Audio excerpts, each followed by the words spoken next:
नमस्कार. वेध विकासाचा 24 तास घडामोडींमध्ये आपलं या ठिकाणी सहर्ष स्वागत करतो. विमानतळ सुरू, पण दिबा पाटील यांच्या नावाचा प्रश्न अजूनही हवेतच. भूमिपुत्रांच्या अस्मितेवर राजकारणाचा खेळ. सुप्रीम कोर्टाने हात झटकले. आता राज्य केंद्र सरकारला जाब विचारणं कोण, ही वस्तुस्थिती या ठिकाणी निर्माण झाली आहे. नवी मुंबई आंतरराष्ट्रीय विमानतळाला दिवंगत लोकनेते दिबा पाटील यांचे नाव देण्याच्या मागणीवरून पुन्हा एकदा राजकीय वातावरण तापले आहे. सर्वोच्च न्यायालयाने संबंधित याचिका फेटाळताना स्पष्ट शब्द सांगितले की कोणत्याही सार्वजनिक प्रकल्पाला किंवा विमानतळाला नाव देण्याचा अधिकार हा न्यायालयाचा नसून तो राज्य आणि केंद्र शासनाच्या अखत्यारीतील विषय आहे. कोर्टाने हात झटकले, पण त्यामुळे आता जनतेने प्रश्न अधिकच या ठिकाणी तीव्र होताना दिसत आहेत. कारण गेली कित्येक वर्ष दिबा पाटील यांचे नाव विमानतळाला दिल्याशिवाय शांत बसणार नाही, भूमिपुत्रांच्या अस्मितेची तडजोड होऊ देणार नाही, अशा आक्रमक घोषणा देत अनेक स्थानिक नेते, आमदार असतील, खासदार असतील आणि तथाकथित भूमिपुत्र नेतृत्वाने आंदोलनाची रणधुमाळी उभी केली होती.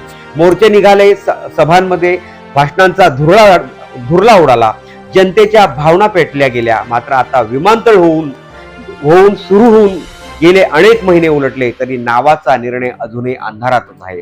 आणि आश्चर्य म्हणजे आंदोलनाची भाषा करणारे सर्वजण कमालीचे शांत झालेले या ठिकाणी दिसत आहे.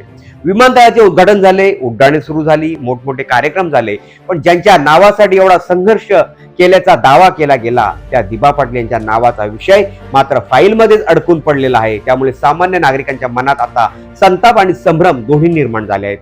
जनतेला प्रश्न पडू लागलाय की आंदोलन खरोखर अस्मितेसाठी होते की केवळ राजकीय स्टंट होता. निवडणुका संपल्या आणि आंदोलनही शांत बसले आणि आंदोलनही या ठिकाणी संपले.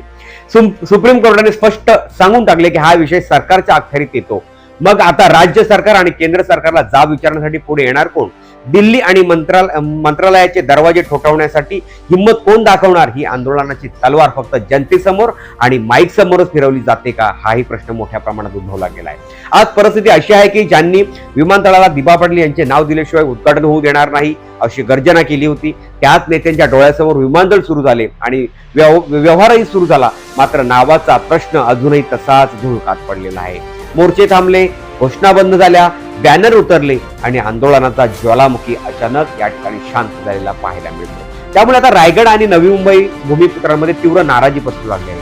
कारण त्यांच्यासाठी, दिबा पाटलांसाठी त्यांचे नाव हा फक्त नामांतरणाचा विषय नाही, तर तो स्वाभिमान आणि ओळखीचा प्रश्न मानला जातो. पण सध्याची शांतता पाहता जनतेच्या मनात एकच जलता सवाल धगधगतोय: नेत्यांनी खरंच लढा दिला होता का?